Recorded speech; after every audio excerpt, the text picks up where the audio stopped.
अस्सलाम वालेकुम, welcome to our channel इस्लामी नेम मीनिंग उर्दू। मैं हूँ अतीर। वीडियो को लास्ट तक जरूर देखिएगा।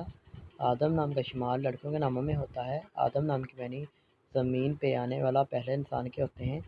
अगर तख्लीकी ज़बान के बारे में बात करें तो ये अंग्रेज़ी ज़बान का नाम भी है और मुस्लिम का ये है। जीन्स लड़का है।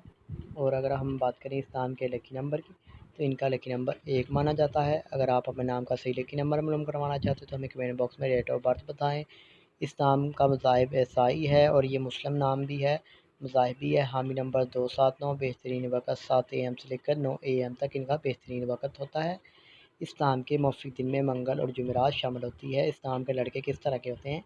आप ज़िंदगी में आने वाली मुश्किलात से टकराना पसंद करते हैं और उनका मुकाबला करना चाहते हैं। इस नाम के हाकम सारे में मरीज़ शामिल होती है। इस नाम की मुफ़ीदातों में तांबा और लोहा शामिल होता है। अब बात करेंगे इस नाम के मौफ़िक रंग की, तो रंग में सुर्ख़ और बनफशी रंग शामिल होता है। इस नाम के मौफ़िक पत्थर में रूबी शामिल होती है। इस नाम के मुतमादिल मौफ़िक पत्थर में हीरा शामिल होता है। अगर वीडियो आपको पसंद आई हो तो हमारे चैनल को सब्सक्राइब कर लें और साथ वाले घंटी वाले बटन पर ज़रूर क्लिक करें। Thanks for watching this video. खुदा हाफ़िज़, टेक केयर।